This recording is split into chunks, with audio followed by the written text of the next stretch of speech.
Tom Redfern. I'm going to meld this in a little bit. What was your name? I'm sorry? Anastasia? Anastasia. Yeah. Name I should know. Okay. I'm going to meld what I'm getting to here with a little bit what she's talking about. I believe that humans are designed to live in small tribes. Right. I mean, this is where we come from, and we live in a tribe where we're responsible for our tribe. We know our tribe. We have identity. We have status within the tribe, and we can be secure in that. And what we're living in now is a world which is very complex and outside our reach, and so we have massive problems. You know, we live in a world where we don't understand, and I think we are held in a state of constant confusion because it makes us pliable. So anyway, and I'm going to get into some of this, and the thing I really want to say to begin is that there is an order to the world. We have to recognize that order. And the clearest proof of the power of that order is that it is unrevealed to us. We all know that somebody's running this thing, and we can't identify who or how. And of course, that, as a historian, that's what I'm into. I've spent my life, studying how the world is put together, how this all works. And that's what I'm going to talk about tonight. And the thing that's most important to that order, we look around us, and we're going to talk about that order. We're going to see it because it's sitting in front of us, whether we know it or not. You can take anything in this room. There is nothing in this room that is a product of nature. I don't see a plant growing anywhere. Pardon me?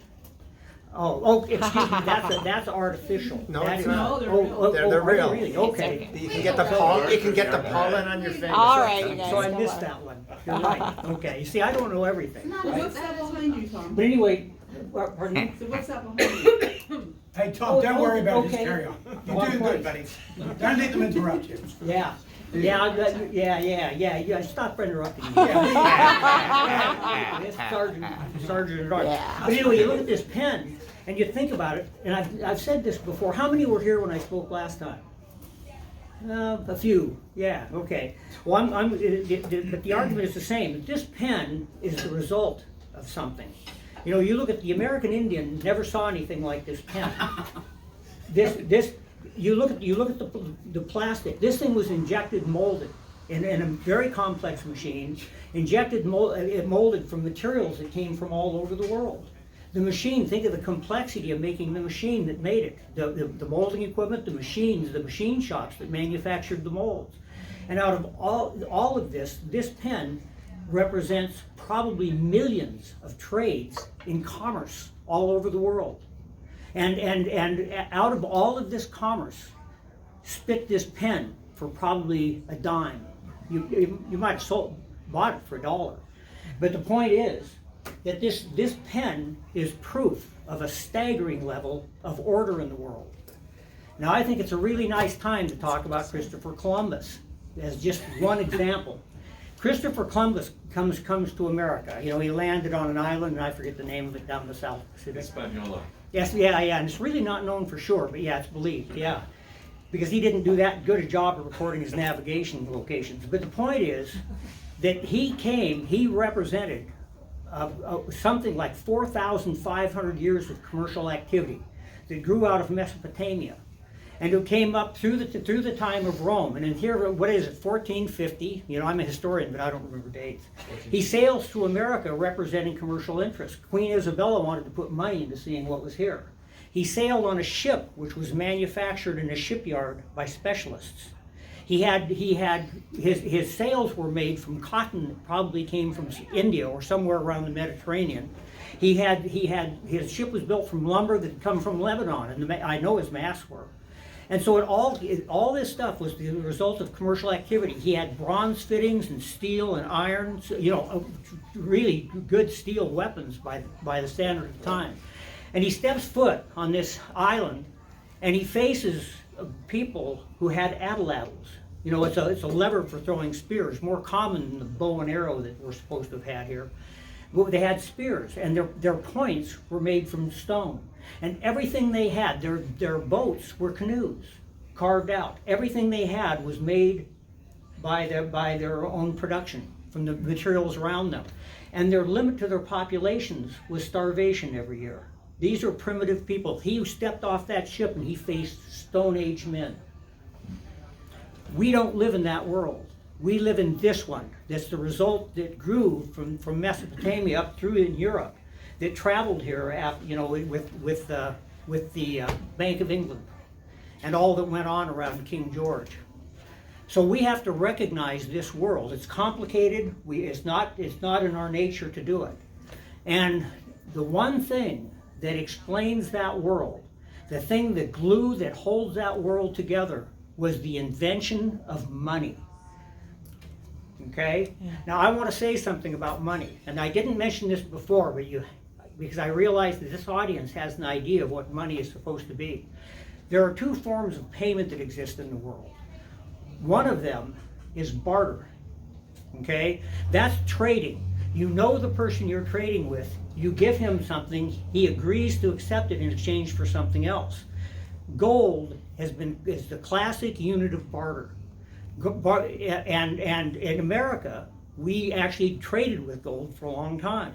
It wasn't our money, but it was the material that was given by our government to have standardized way of payment among the states. Okay? Gold has some limitations in commerce. It has never been used in commerce as money. We are very confused about this. Gold is only good for immediate trade at a location. But commerce requires that they trade over great distance. The other thing about money as used in commerce is the fact that it trades over time. They create the money that they need to carry on trade. And they do this, the money is always created over a unit of time. You borrow the money into existence over a period of 10 years, 30 days, 15 days. So I just wanted to just clarify that there's two monetary systems. The first one was not referred to as money. Gold was referred to as specie, and banks always use that word. When I was a kid, I knew people who were involved in banking. If I called a silver quarter money, they just in kidding, these old men that I knew would tell me that that's not money, that's specie. How do you spell that?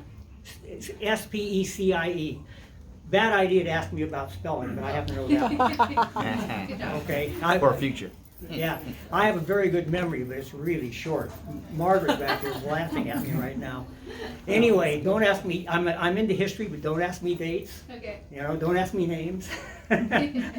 Anyway, so I'm not here to talk about specie payment, because all the gold, the United States had gold in circulation for a long time, and banks handled it. Our own banks did. I'm here to explain about commerce. And commerce used what they call money, and it has a much different definition. So I actually had a paper here, and I have some notes. I don't know if I'm going to really stick to it. I think what I'm going to do, okay, I'm going to state that money is always a contract to pay. The initial contracts that started money was back in the Sumerian culture. That is the beginning of civilization, and their use of money as a contract defined them. That's what gave us the understanding that they were the beginning of all modern civilization. But the money we know started to grow after Rome. I'm not going to talk about how that all works. I'm just going to talk about what it is now, because gold has been driven out of circulation, and now we're using nothing but money out of commerce, and we're running under a central bank. Now, I've got to stop. Let me just think about this for a while. How many of you are familiar with what we call fractional reserve banking? I've talked about it before. Good. I can really lighten up on it then. The idea of fractional reserve banking is really misunderstood. You can set up a fractional reserve system by using gold, putting in deposits of gold. 100 ounces of gold on a 10% reserve requirement creates, did I start with 100? Becomes 1,000 units of gold. But that doesn't isn't a solution for commerce, because it just increases the amount of gold in circulation by tenfold, and it's not serviceable by the banks. What we do is we just wind up with 10 times the amount of gold, and the supply is fixed. If you, now I have to think about this, I really got to think, I've got to make this clear. In fractional reserve banking, what you're doing is that, here, I'm gonna put a piece of paper up here. And I have to talk about it a little bit because I'm gonna look at it from a different point of view than most people. In fractional reserve banking, you start out with $100. And of course, you know, the bank, you take 90 as a deposit, and you take, it holds $10 back in reserve. At each time, it takes 10%, and it holds them out in reserves. In the end, all the money is held by the bank in reserves. And the securities that are held by the bank will be $1,000. Now, the thing that we have to understand about this is the actual securities. What's happening here is that the bank is lending. You know, how many people here would say that believe our money to be fiat? Yeah. Yeah, it's widely held. And the thing is that you understand that each one of these dollars that's been created by that bank is a legal contract of payment. In other words, somebody walked in that bank and borrowed that money, and they signed a contract guaranteeing to pay it back. So this money all has a demand, and it has a price, and it has a value. And the demand is for the guy who needs to earn the money and produce goods and services to pay the money back, right? Every dollar that's created is this way. I'm going to destroy the fairy tale that the Fed ever prints money. That's not a lie that the public is told. And so the thing is that, okay, let's put this down. I think people see it. And the important thing to understand here is that unlike with gold, they are not securing the debts with gold. They're securing them with the goods that are being sold in commerce. This is something that evolved after the start of Rome. That what they would do is that they would borrow the goods. I don't want to get into how this really. This is a problem. I want to take leaps. I've got to stop and think about where you guys are. But anyway, the point is that the money actually has a value, and money also has a price, and it's known as a rate of interest. And another quality that money in commerce has is that it is elastic. It can expand infinitely. It's not limited to supplies of gold because it's actually the goods being traded in commerce that are securing the debts. Can you follow me? So,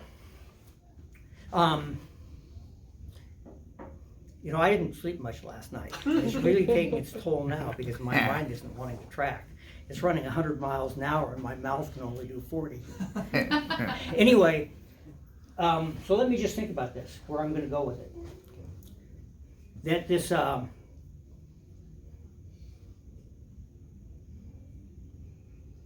memory is really failing me.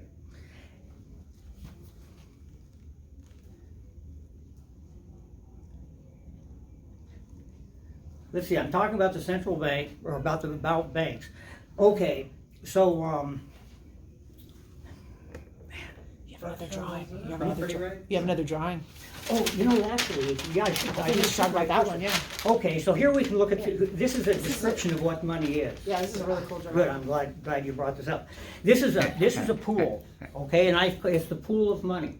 Every time money is created, every time money is loaned, it's loaned for a period of time, and it's constantly being paid back to the lenders. Agreed? And so the pool is always being filled, and there's a pool of money that exists in circulation at all times. We use it every day. And it's being paid back to the banks, and it's being created by banks through new loans. And there's always a rate of interest. And when that this pool, the depth of that pool is held by the rate of interest. Here is 0% interest rate. This is a 100% interest rate when the pool is empty. As the water goes down, or as the level of the money goes down, the interest rates go up because the money is in demand. And so people need money, and they borrow money, and they pay a rate of interest. When the rate of interest gets as the pool goes up, the rate of interest drops. And so the level of money, the amount of money in circulation is controlled by the rate of interest. So that's to say that money has a price, and the price is the rate of interest. You know, with goods, with any other goods, it has a price. If the price is high, they produce more goods. And and when the prices are low, they stop producing it because they can't make a profit. All goods are in the commercial markets go that way, except money. Money is controlled by its rate of interest.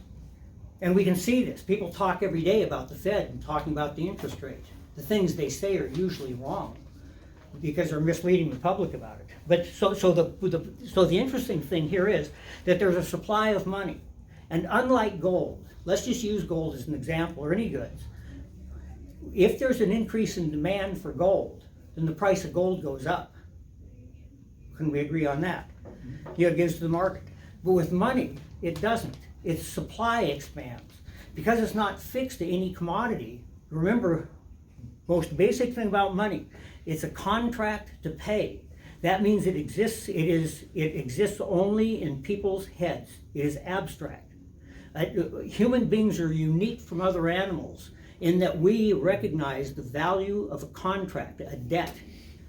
And other animals can't do that. It's unique. So here it is that our money is a contract to pay. It's the value of a debt. And we create money when we borrow into circulation. And the level of this pool becomes fixed. And it becomes fixed at an interest rate that the market is willing to pay for money. That's you. Yeah, Tom, when you explained this to me last week, it was a great picture of sort of a self-sustaining It is self-sustaining, equilibrium, yeah. basically. It reaches equilibrium, yeah. As the money is constantly draining off, and as the amount of money in circulation decreases, the interest rates go up, and that causes the faucet to turn back up. Banks are unwilling to loan when interest rates are too low. And can you also maybe talk a little bit about how default influences the interest rate? Oh, yeah, tremendously. That's a very good question. So, yeah, the bankruptcy, in fact, that's what I was actually going to get into, is bankruptcy. Let me say that the banks, from the beginning, they originally started doing this after Rome. And they did it by discounting loads and shipping, and that discounting was of a certain percentage. When banks lend money, they discount the goods that they're actually lending on. They don't lend $1,000 on a piece of property. They lend $1,000 on a property worth $1,200. And the idea is that if the loan defaults, there are a certain number of loans that are going to default. And as they default, those discounts have to cover for the loans that are good. This is a very, very tried and proved system. It is not perfect, but it has gotten us where we are. This is what we have to recognize is in the real world, this is where the word bankruptcy comes from. Banks do fail. Go ahead. They're doing, right now they're doing haircuts with people's banks where they're actually taking money out of their accounts. Does that have anything to do with the inflationary rates? Where's that? Well, we can get in. Bail-ins or I don't want to. bail-ins? Yeah. Yeah, That's yeah. in the US? Cyprus? That's Yeah, in the no, US? yeah, like they did in Cyprus, but inside the United States, yeah. Well, I could address this, and I really should. It's kind of off track, but what they're calling bail-ins is bailing the banks out Yeah. by screwing people. And if we start taking these leaps forward, we don't have the understanding of what that really is. I'm going to say that a lot of people think that the U.S. dollar is going to fail, and you hear these people being told this. But I'm going to point out something about the U.S. dollar. And by the way, Revolver had a good article. Zero Hedge is one of the outfits that pushes this dollar collapse. I have thought from the beginning that Zero Hedge is a CIA front operation, and they lie to people constantly. But Revolver has got it right. Pardon me? Or a honeypot. Yeah. If money is a contract to pay, then the security of money has nothing to do with anything but whether a nation enforces its contracts. This has always been the problem with China. Everybody thinks we're going to go to the Chinese dollar. The Chinese government is so corrupt that they can't enforce contracts. They have to show favor for their Communist Party members that support the government. Interesting. Now, I'm going to point out in the United States, our Constitution says something very explicit. It says that our government cannot interfere in the obligations of a contract. And we have a history of contract law and enforcement as the world has never seen in America. And this is the reason the American dollar is used so universally in the world. Because we enforce those contracts blindly and without favor. When we start favoring in those contracts and weakening those contracts, then concern yourself, the American dollar is gonna die. Yeah. So didn't Mhm. Obama essentially shaft the GM bondholders back in the great financial crisis and shatter contract law? And I think Obama had absolutely nothing to do with that. 2008 Well, crash. So Yeah. whoever, so maybe I shouldn't. You guys, let's not get off track. Yeah, Well, yeah. okay, but this is a key example because you're saying that the U.S. is a bastion of contract law. And Enforcement, I'm yes. showing there are examples of essentially shafting the bondholders, which are the first seniority, and it was a breaking of contract. Okay, let me say this. I don't agree with you. Contracts get broken all the time, but not with the banks. Now, the one thing that I want to get across that's very important for us to understand is that there's commerce, there's a business of banking, and the business of banking has always been to furnish money, to furnish contracts and make them good over distance and time in trade. Okay, and banks are completely separate from government. There are businesses, industry, manufacturers, all forms of business that do business with that money. And I want the people in this room to sit and think about the common sense of this. That they have been carrying on this trade using this money through wars, through economic collapses, and it is 1,000 years old. We think the American dollar is unique from the world's other currencies. It is not. These currencies are used. They are born in international trade, and we simply have we just have a unit that we use that dollar. We call it the dollar, and we use that unit. And it was originally defined by our government, and then remained as a unit, as a dollar. But you can trade that on the world's markets for any currency. The world runs on, it's a shock for people to understand this, but the world really runs on one money system. And all that unit of money is defined under every government by its own contract. The reason the American dollar is used, and what do they call it? They call it the reserve currency and all these buzzwords. The reason they use American dollars is because of our contracts being enforced. And you can watch the other currencies move in relation to it. Go ahead. Okay, Tom, one thing you shared with me earlier was you were making a case for why fractional reserve, the fractional reserve system and the Fed are actually perfectly legitimate. They are. And are not a Absolutely. fraud. Can you tackle One that? of the reasons, let me point this out. And Yeah. one of the reasons that our contracts are enforced in money is because the Federal Reserve is an absolutely private organization. This all fits into what I'm getting to. It is completely private. Do you know that there have probably been, I think, 30 official lawsuits and attempts to get into the Fed to get it audited? It has never allowed it. Because it's a private institution and nobody can prove there's been any fraud or so much as one penny out of line in this business. Interesting. Yeah. Wow. And it is that is, can you imagine Obama? Can you imagine what's her name, the Speaker of the House? My memory really is Pelosi Yeah. running a monetary system. You could imagine how our money would last about 3 hours. We had a president who tried to interfere in our monetary system and print money out of thin air, creating notes of no value, fiat money. Well, what They about the killed him in Treasury? 4 hours. Pardon me? Well, what about the Treasury? Doesn't the Treasury command? The Treasury belongs to the government. Right. Yeah, the Treasury has nothing to do with the Fed. And I'm going to say that commercial banks aren't part of the Fed. The Fed furnishes money to the banks in commerce. It is a central repository and holds the reserves of all the commercial banks. It runs by absolute fixed laws of commerce that are far older than America is. And we have to understand that. The Fed has never been our problem. The proof of its success is the fact that we are here, and we have fought so many wars and gone through depressions, and the monetary system has survived. The monetary system that the Fed enhanced, we'll say, when they created it, existed in the United States before the Fed. It existed before our revolution. Now, if this will make sense to you when you understand. Go ahead. I just take issue with the fact that you say that because it survived and it's any I'm saying the monetary system has. Yes, that has survived. In the last 100 years, we've had 2 world wars. That's right. We had a Great Depression. We've had. And our money survived. I mean, the Federal Reserve Well, the thing is that other nations around the world have tried to set up their own monetary systems. You know, like it said that That's right. Gaddafi wanted to set up a monetary system in North Africa, Mhm. and our military made sure that he was mutilated out in the desert. But our military is not our central bank. Our Well, they military may is be corrupt. working for the factions of the central bank, so just to say, because we have not had an insertion against our system here that is something successful after massive millions of people dying over the last 100 years. Sure. And now this COVID thing where several billion people are injected with an experimental product, that it's some sort of like, Your facts are straight, and I'm not disagreeing with your facts. Right.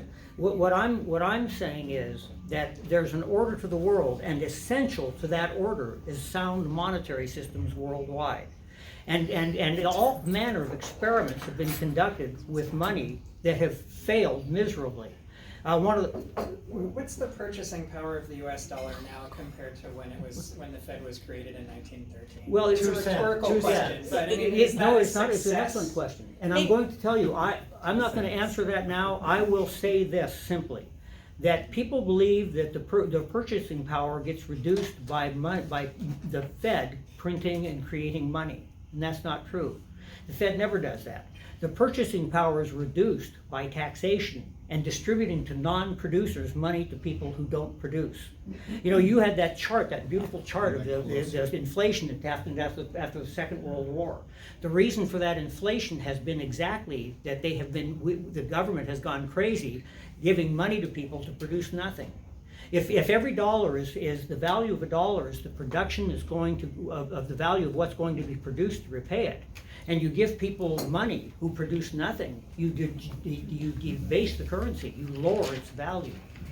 Right, that's what UBI Yeah, is you supposed guys, to do. I'm gonna ask you guys. Tom's painting a real delicate picture here, so delicate if you're gonna picture. pick it apart before he's done, it's not gonna. No, work. no, I But- no. The questions guide me. I really, yeah. But okay, Tom. Let's get back on track because what you were explaining to me the other day was really a good point because I mean, Tom isn't telling you like what's an ideal system. He's telling you what is, which is the Federal Reserve, and the fractional reserve banking means that based on maybe $10 million worth of gold, they can be loaning 40 million, 50 Right. million, $1 billion based on fractional reserve, but it is legitimate. But What he's making is that $40 or $50 million is supposed to go to be as a basis of producing $40 or $50 million worth of good, property. it's exactly Goods. correct. Yeah, and that's exactly. So Yeah. that's the point he's making. Yeah, that's the point he's One making. minor point, if I could bring us all up to 2020,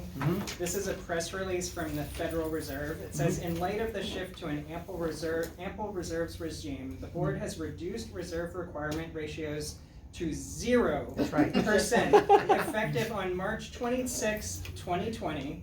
At the beginning of the next reserve period, this action eliminates reserve requirements for thousands of depository institutions and will help to support lending to households and businesses. Now, So there right is no after- fractional reserve Right after system. COVID, It's right when COVID zero. started. Wow. Fractional reserving. Let me explain. Fractional reserves is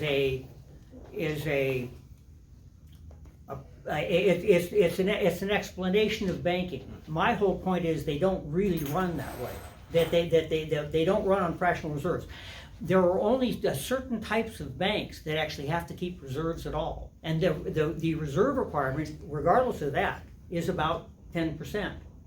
Okay, and that money, the purpose of those reserves is to allow those banks to issue cash. You know, when you have a dollar in your hand, a dollar bill, it is not really a dollar. It's a bill for a dollar. And where does the dollar exist? It's still in the bank. Now, I'm not going to go through the mechanics of banks issuing bills. I am going to address the 0% interest rate. The Federal Reserve does Zero reserve ratio. Yes, Not yes, that it's distinct from the interest rate. Yeah. Well, let me explain. They have regardless of their language, because they love to say things that the public doesn't understand. The Federal Reserve does not control interest rates. You know, I like to compare it to having a tire on your car. You have a amount of pressure in that tire. Well, if it's too low, you can't fix it by changing the needle. Interest rates are a very, very important indicator of the economy to the Federal Reserve. Okay, and what the Federal Reserve does control, and this is what they're really talking about, is the amount of money that banks are allowed to make when they purchase U.S. Treasuries. In the United States, when the interest rates are not high enough, the banks can borrow through the Fed Treasuries, U.S. Treasuries, and they can and those are an alternative. They're a lower interest rate Treasury. Well, obviously, in the case of the 2008 collapse, this is a really good example. After all the bankruptcies, there was a huge amount of excess liquidity in the system, and there was no debt to get it back. And so the Fed had to stop the banks from lending to the U.S. government. So they didn't change the rate of interest, but what bank loans money to the Fed when the rate of interest or the profit they're allowed to make from those treasuries is zero. So they reduced that to zero, and they stopped the banks from lending to the U.S. government. You still you can buy U.S. treasuries, but this is how they got the interest rates down so low, and they were waiting for the money system, the money, to dry up, for people to paying off debts. And the other thing they did is they drove people to purchase assets, to close out their bank accounts and buy assets. Because assets, they can pump money into the assets and they can collapse the asset markets and dry the money system up. Does that make sense to you? Their jobs and they were forced to live off of their accounts. Okay, I'm missing that. Well, I mean, they used their reserves, their own personal reserves. Yeah, people did. Yes. But I'm talking about the Federal Reserve and the reserves that it holds for the commercial banking system. And what they wanted to do, what I'm saying is that since the 2008 collapse, we have been living through the biggest deflation in the history of the United States. A steady reduction of the biggest deflation in the history of the United States, probably of the world. Because there was a huge bubble created up until 2008. I called it the house of cards the house of cards of debt, and it was building up because the housing market became a self-fueling fire, where people were buying houses, driving up the interest rates and paying ever higher interest rates and finally it got to the point where they were paying so much money on their houses they couldn't afford their food, because eventually the food came climbing behind and the whole house came tumbling down. Were they driving up the interest rates, or were they driving up the asset prices? Both, at the same time. You remember the interest rates going up and up and up? I bought my house in 2001, and the interest rates went down. Well, there was a time when they did start to, yes. Yeah. But you understand that because the market's giving to is very complex, and you have to study it. But the thing I'm getting to is the basic principles here that the Fed had to stop the banks from lending completely and cut that off. They needed to dry the excess liquidity out of the system. I think what they did was really corrupt myself, but it worked. So the Federal Reserve paid interest on excess reserves, allowing the banks to park money at the Fed and earn risk-free return. I don't think the Fed ever pays interest to banks. They do, actually, yes. People believe that, but I don't.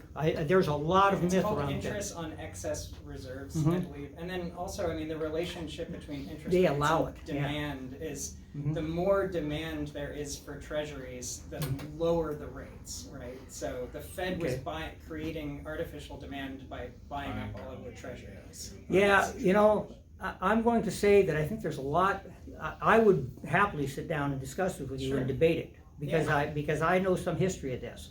I think that, and I'm not going to say you're wrong, the Fed does have a lot of tools, and some of which I don't claim to completely understand. But the principle that I'm getting to is the fact that the Fed itself is a separate institution. The banks are regulated by our government. The Fed is there to supply money to commerce. And and these banks would rather have you believe the Fed is the source of the problem, because it's pretty solid. They want you to go around chasing this idea that the Fed is responsible for these things, when in fact the real problem is our own government not properly regulating our banks. Yeah. We are the only ones who can fix that. It's not in their interest. Tom, it sounds like a good cop, bad cop, where the banks will blame the Fed so that they look better, and then the Fed. Well, that's kind of an interesting analogy. But what I'm saying is that this thing is actually very well ordered from the top. Yeah. These banks don't believe in democracy. I'm just talking customer service as far as. Yeah. Anyway, there's some. As I'm speaking, I'm thinking about some other things. If you want to sit down and talk about the Fed, we could, and I'd like to see your information. I don't claim to know everything about it. I'm a historian, and I know where it comes from historically. So anyway, so where else was I going to go? I want to give you an example of money versus gold and silver, because it really explains a lot. The first government to actually issue coins were the Greeks, and they issued silver coins. Now, I say this, there were other nations before Greece that did this, but it was the first real attempt at using gold in commercial activity, were the Greeks. And so what they did, the king issued coins of silver, and it was a wonderful idea. And what happened, though, they had been using money. Now, I'm going to say that the world had been running on contracts payable in grain, and they continued to do that up and through Rome until Rome failed. Commerce traded in contracts for grain. And it started with the Sumerians. And in fact, the biggest warehouses in the world at the time were, of course, built in Alexandria by the Romans. And they were grain warehouses, and they would load up the ships and settle all their contracts every year by those. So the point is that the Greeks, 500 years before, had issued silver coins. And the problem that came up is classic, and it was the lessons of the world why they gave up on the idea of using gold and silver. And that is that they issued these coins, and people began writing her contracts over time, commercial contracts payable in silver. Well, of course, the use of the silver drove the price of the silver up, and the silver could not flex, so it had to go up in price. So you write a contract for a year later in silver, and the silver coins were no longer there to pay. The hoarders had taken them all, and so the king is forced now in a position of either screwing all the creditors by debasing the currency, or screwing all the debtors. They had left them with no way to pay the bills, so they debased the currency. And everybody accuses the king of cheating the coin. No, the silver was not flexible and couldn't expand and contract with commerce.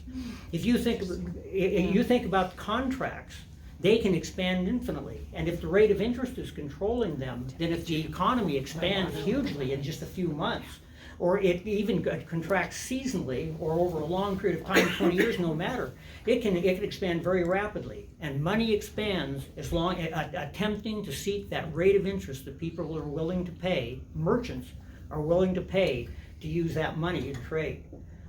Yeah. So this is one of the reasons, and of course, it'd be fun to talk about the way this all switched over after Rome, because that's when we started our money, as we know, was really invented. Rome collapsed, couldn't enforce the contracts anymore, and these guys had to come up with a way of carrying on trade with no government enforcement.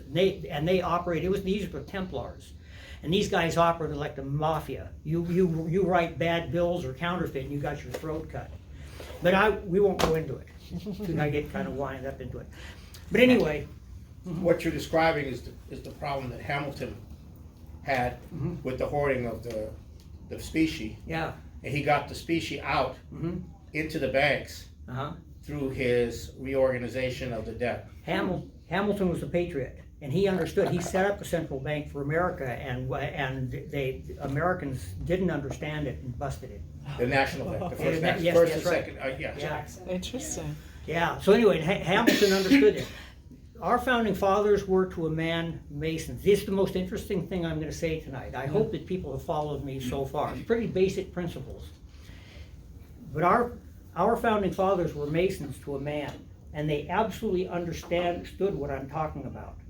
They wanted to keep gold and silver in circulation within the states because it bears no interest. We as individuals have the right to deal in the money of commerce through banks or to trade in gold and silver. And to barter and not pay interest. But the problem is that the gold and silver will always be driven out by the convenience of gold or I mean by the convenience of money. And so how are they gonna keep the gold in circulation? Can you address Gresham's law a little Pardon bit? me? Can you address Gresham's law? You'll have to state it to me, I've read bad about money it. drives out the good. Oh, So- yeah, yes, right, that is it, yes. I haven't even heard that term in 20 years, thank you. Anyway, but the point is that the gold is always driven out by commercial money. So the way they intended to keep our non-interest bearing money in circulation was to say that no state shall make anything but gold and silver coin a tender in payment of the state's debts. The states were to keep the money in circulation because if you went to the grocery store and bought goods, commercial enterprise, they had to pay their taxes to the state in gold, so they had to ask for gold. So what they were doing was trying to keep gold in circulation. And the gold had a relationship to money that had to be regulated constantly. And so they gave the power to Congress to regulate that money. So if it took 1/10 of an ounce to pay the tax, and a year later it took 10 ounces, they could change the value of the gold in relation to the money. They understood completely that commerce was offshore. And they set up a central government to regulate commerce, and never said that they had to have anything to do with currency and banks. They left all that alone. Now I'm going to say something that's really interesting. Yeah. This is what defines America. I talked about this last time, but I really didn't do it right. Do you understand what bankruptcy is? Why we have bankruptcy? The purpose of bankruptcy, Rome failed because they indebted so many people and they had no bankruptcy. And it came to a point where everybody was a debtor and a slave, and no one was interested in supporting the team anymore. And when the Germans, the barbarians raided Rome, they couldn't raise an army. Nobody was interested in fighting for it. And so Rome didn't collapse, the empire didn't collapse, but the city of Rome was destroyed. And that was the end of the Roman system. Bankruptcy, because the people seldom understand money and credit, and they very seldom understand what it is, bankruptcy places upon the creditor the responsibility of not excessively indebting the debtor.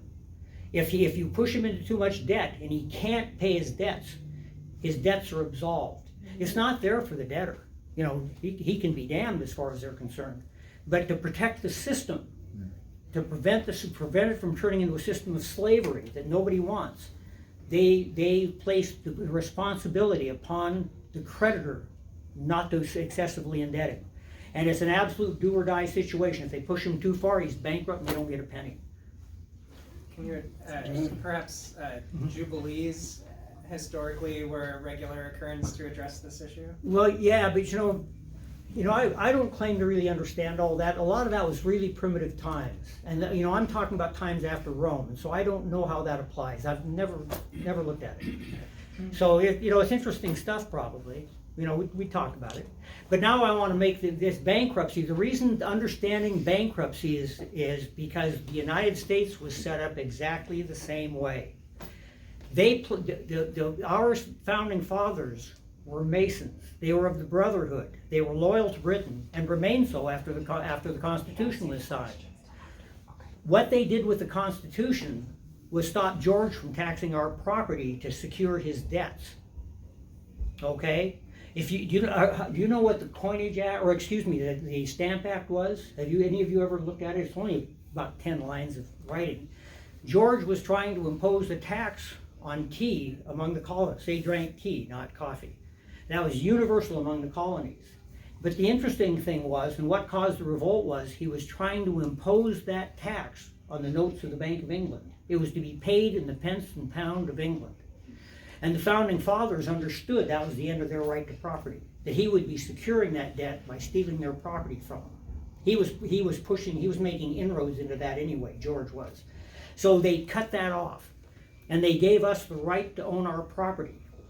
And the way they secured that was that they made the Senate responsible. Now, I've got to really come across this in the right way, or I'm going to be confusing. We did not have a democracy. We lived within our states. Our Senate was appointed by our legislatures, by our own state laws. They were of the brotherhood. The United States government was barred from laying a direct tax against the people. That is the fourth sentence in our Constitution, and probably the most important sentence in it. They could not lay a direct tax against our people, but by apportionment. Now, what they meant by that was that if the federal government was really $10 million in debt, it divided that $10 million among the states, a portion among the states by census, and then the states collected the tax.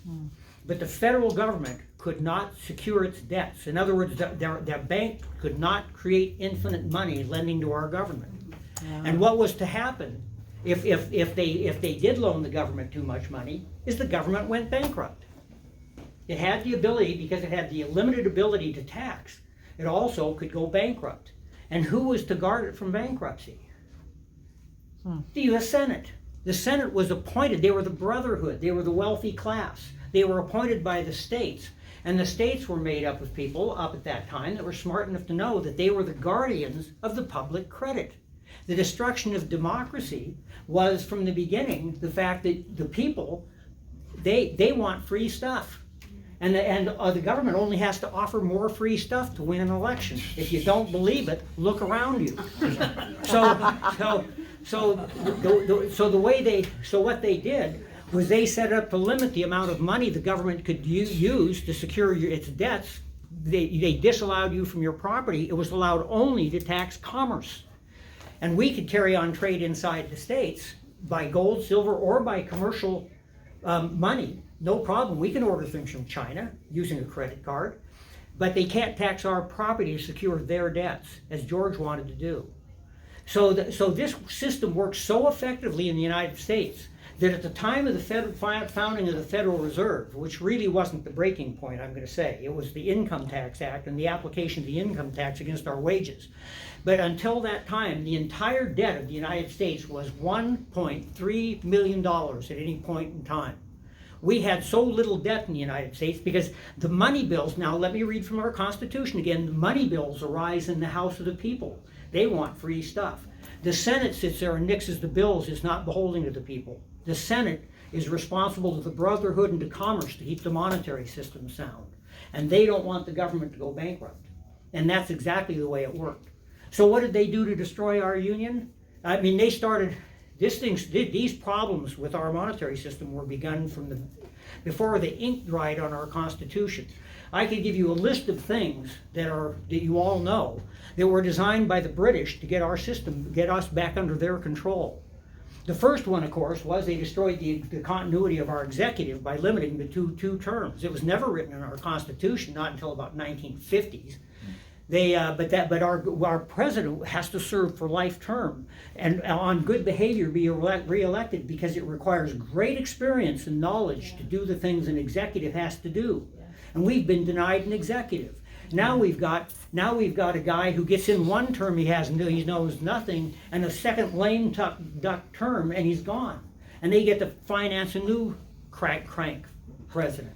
Can you go more into the property rights? Because that's a crucial issue, Yeah. and we've got about 15 minutes. Okay, so there are these steps that happen. One of them was the destruction of our central bank. Yeah. But then the other one that's important to us is the Coinage Act of 1792. They very stupidly, not as stupid as we think, put bimetals in there, both gold and silver, but they also tried to fix the US dollar by weight. And they should never have done that. And that was, now I want to say why these things happen. And this is very important too. I mean, I know some of you guys are getting this stuff. When our Constitution was signed, half the people in this country were still loyal to the British Crown. 12,000 loyalists packed their bags and moved up to Canada, but many of them did not. They loved America, they loved being here, they loved their queen, and they hated our Constitution. Does this sound like our ruling elite now? Yeah. Yeah, you got it. They are the sons. Those families have been here all along, and they have been working to sabotage our system from the very beginning. And many of the things that the patriots believe that are good were in fact the disaster being created before them, and they didn't understand them. They're the deep state now. We call them the deep state. We shouldn't be attacking our central bank. We need to understand our monetary system and limit our government's ability to tax.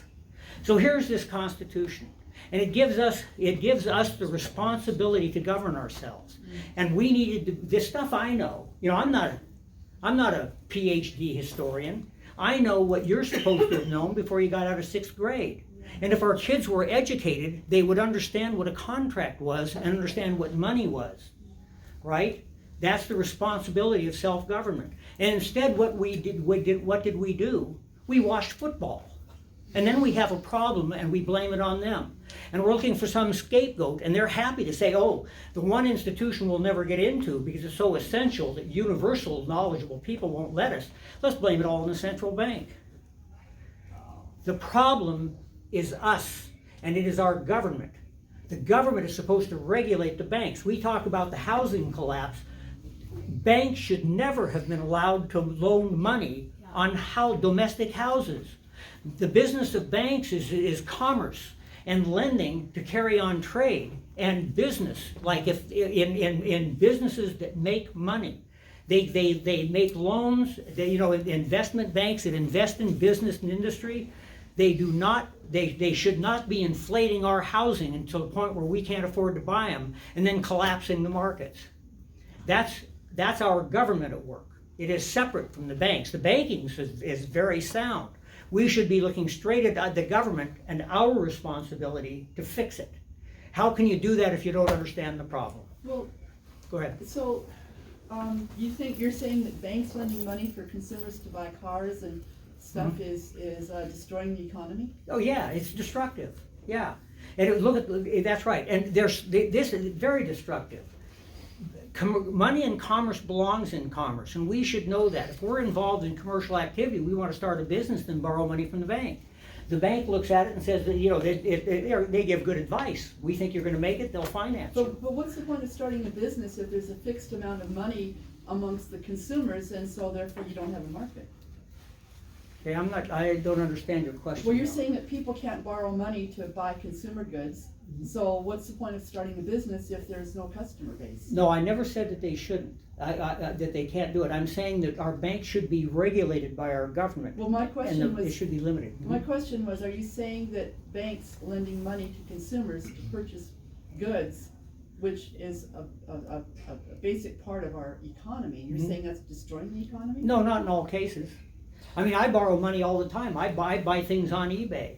And the banks step in and guarantee the payment, But both sides what's of the that difference trade. between borrowing money to buy a car and borrowing money to buy I think a here's house? what she's getting at, Tom, because Tom explained it to me better before. The idea that when you loan money to a business, it is now going to use that money to produce capital and That's keep right. it flowing. But when you So loan- then you have plenty of people employed and working, and that's how they pay for things. So what I'm saying is that And- intelligent regulation of banking causes that to happen.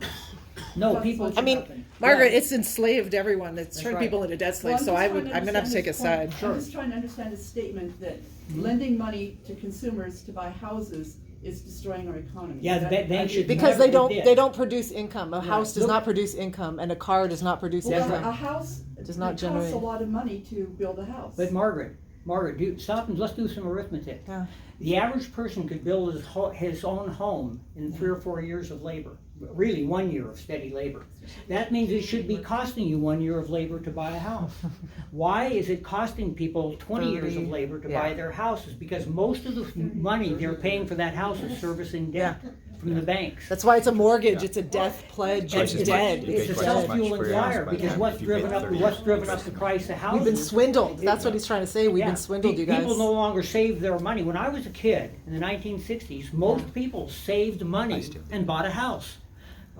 Can we No, save talk a my little money. bit about the expansion of the money save it. supply and having many, Okay. many more dollars chasing essentially like a fixed or fairly inelastic number of houses, and how that might cause houses to be more expensive? And then also, like, let's face it, the Fed raised rates by 25 basis points yesterday or the day before No, it didn't. The yesterday. market did. What's that? The market did. Whatever, but I mean, if the Fed says, that's what it is, then the market responds, right? So there is No. a transmission mechanism The Fed really doesn't lie about that stuff. Who lies about it is the news media telling you, and misunderstandings of what the Fed is really saying. Okay, I mean, I mean, they don't tell you the truth, but.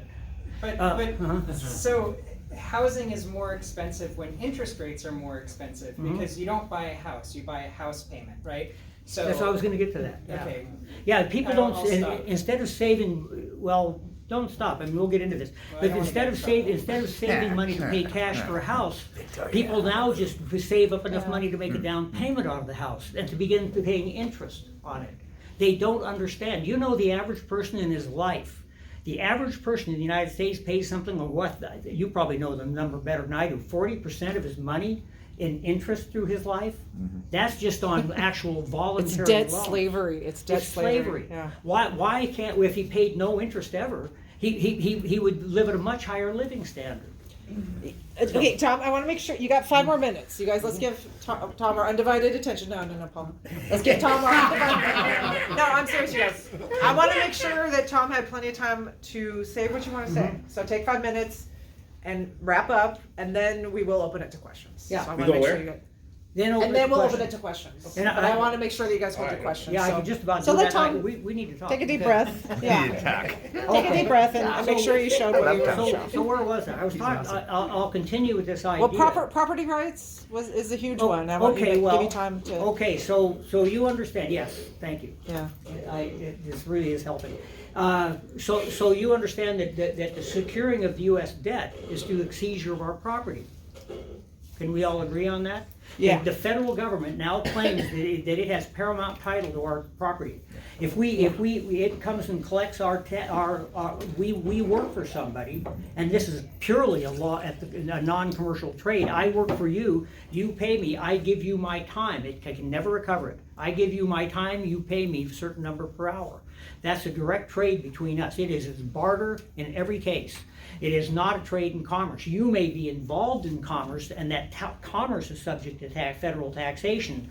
My trade with you is not, and the Constitution forbids it. No direct tax can be laid for that trade. So here it is.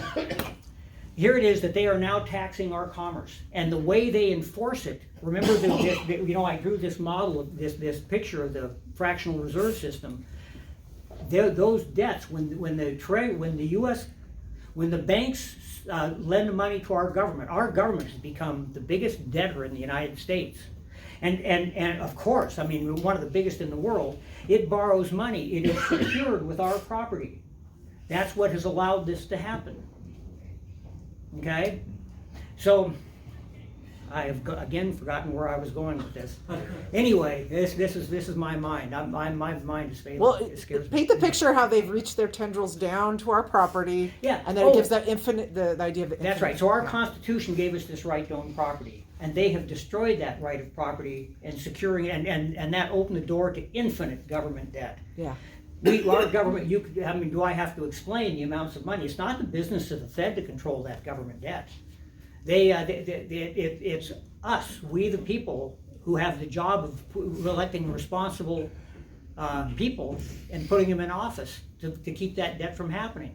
And of course, the safeguards that the limiting of the bills by the U.S. Senate guarding that credit. We've had all those safeguards removed. So we have a problem. And the one thing I want people to understand, the reason I'm bringing this up, is to define that problem. There are all kinds of details about the Fed, and like I say, we should talk. Now, there was one thing you were mentioning, and I do want to address that. I'm forgetting. Oh, good. Wait till you're 72, it gets worse. What would be your advice? What action do we take? Oh, okay. Quit Oh, going into this is the debt. most wonderful part. The solution is Nice extremely simple simple. Where this comes, Elect honest representatives. absolutely, and vet honest judges. I'm going to point out what the problem is and how to cure it. It's so simple in understanding. When the Internal Revenue Service thinks you owe money, it walks into our superior courts, which are a court of unlimited jurisdiction that have the power to do anything, including take our property. And they're looking for a lien against our property. It is the job of those judges to look at that lien and say, this is a commercial loan. I mean, they actually have, all this commercial trade and money is actually out of the admiralty jurisdiction, because that's where money was invented, is over the seas. And so, and he can look at this and he can say, now, but the IRS claims this, they know it. And so he sits there and looks at this and said, but this isn't the case under commercial law. He said, this is a common law trade. This guy was working for wages. He is not subject to these federal liens. No lien. Well, you even start talking this way and watch the news media panic. That simple thing of getting judges in to be responsible, and sheriffs that won't enforce those liens, and their game is over. And they know it. Okay. That's why this is never discussed anywhere in the news media. That's cool. Okay, well, you guys, now you can ask questions, and actually, it's helpful because then he'll give him feedback, more questions. Okay, so once the dollar was taken off the reserve system and the fixed exchange system that existed based on the dollar, which maintained a fixed relationship between the currencies, and then we went into this increasing financialization and speculation that went where money was being used to speculate on currencies and on everything. So we had this whole transformation that's been going on for 50-some years, called financialization. What do you say about that financialization as it refers to what you've been saying? I'm confused about the question. Okay. Okay. Speculators. I'll explain. Yeah. I'll explain. Speculators were Prior essential to in the all dollar this. being taken off the gold reserve system, Uh-huh. 75% of all currency exchanges were for commercial activity. Okay, let me stop you right there. Okay. I'm going to dispute with you. We were taking off the gold system. We simply removed No. the gold I'm saying from circulation. we went into a floating exchange system. I don't mean. Mm-hmm. I mean where currency values were determined with respect to each other by a speculative process. That's what They I'm still talking are. about. Okay. Huh? Mhm, they still are.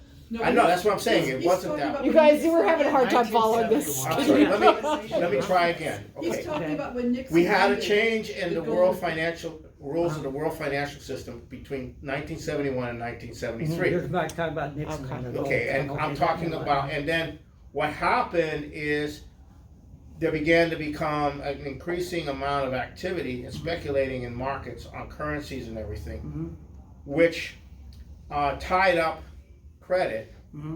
And the question I have is how that process of financialization became a way of making some kind of financial profit without productive activity. And how do you relate to that? Let me say this. Okay.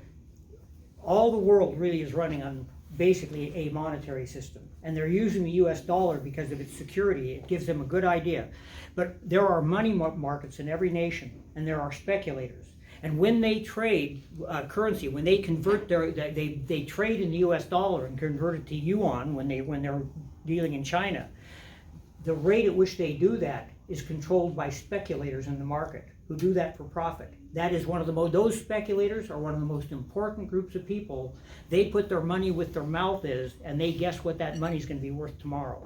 And they are essential to the system. And you include derivatives in that. Well, derivatives are something else. That's what I'm talking about. When you're talking about derivatives, I'm going to tell you a lot of these things like the derivatives they were trading back in I mean, the Fed 2008. was printing like billions of dollars a month. Well, they weren't, but money is never created by printing. Well- What those derivatives were was the banks they had created this self-fueling fire, and they were making so much interest on all these houses that they needed reserves to lend more money, and they didn't have it. The system was dried up. So what they did is they started taking rediscounting commercial paper that was totally not discountable. It was absolutely, when you have any kind of a contract, when you have money, it is, I'm looking for the word and I've forgotten it. But it's, it's exhausted. You know, every dollar represents a debt. And there isn't, you can't take that money and you can't reuse it and use it as a basis for another loan. But that's That- what they were but doing. They well, were they- using that for Yes. hard assets. They were, and that's why it collapsed, You yes. guys, They we should have never be 5 allowed to minutes do it. left, so let's use this So- time so- to real wise. so what they're Where calling, you reuse collateral for multiple lenders. Yeah, that's right. That's exactly what they were doing. They were taking, It's they five minutes. encumbered. They had money completely encumbered. Any unit of money represents a debt, and you can't take that debt and use it as a basis for another loan. But you understand all of that was not the Fed. That was our government allowing that to happen, a lack of regulation of the banks. You look at the understanding of the American people. If you really want to understand these problems, look at the knowledge, the level of knowledge of the American people of how their banking system works. And they're appointing people up there to Congress that are running our banking system. My God, we have a problem. These people, they're obsessed with all this free stuff, and they want the government to spend itself into oblivion because they think they're going to get a free ride on your back. I That take can't issue work. with that you say that we're choosing our politicians when you've heard of like Citizen United, Mhm. you know, where they said corporations could spend unlimited dollars on whatever they put in front of us. So I don't see how we have a democracy that the American people are making a choice. Yeah, it's Can I- unfair to shoulder that on us. Can I state this problem in a very simple way from the kind of point of view that I've learned to adopt? It goes like this. When we allowed those people to tax our property and secure their debt, we gave them license to print all the money they wanted, and we're stuck securing it. We literally have given away our wealth to these corrupt people, and they're using that money to destroy us now. That's a strong word, we. But- None of us did that. Well, you're correct, but collectively we didn't do. We are Is now. there Let me address this. I want to point out to you that it's true we didn't But deliberately when do we it. say we But- just admit that, okay, that's a But mistake that we have to live with. Well, no, I'm going to say Right, what it's we not can fix. yeah. But here's the way I look at that: that I, and you, and we have not done enough to stop it. We have not effectively. It is our assignment in life to control this and make sure our interests are represented in Washington, and we have failed collectively. So that's what we have to fix. Perhaps our And one of the state ways system. we can do that is make sure they don't raise the debt ceiling, right? Well, yeah, I think that's a lost cause. I mean, you're right. You understand that if they stop raising that debt ceiling, there's a real easy way to do it. Stop them from collecting our property. That debt ceiling can't go anywhere. They don't. The whole system will collapse and go bankrupt, which it needs to do. Tom, I think we have one more question that we didn't answer tonight, which was the real reason for all this immigration. Well, okay. So you can Oh, share this that. explains what's going on in the world. Here we're gonna now we understand about money from Tom's point of view, and he's been thinking about it for a long time. He's probably wrong about everything. That's okay. That doesn't bother me a bit. I've been wrong about everything many times.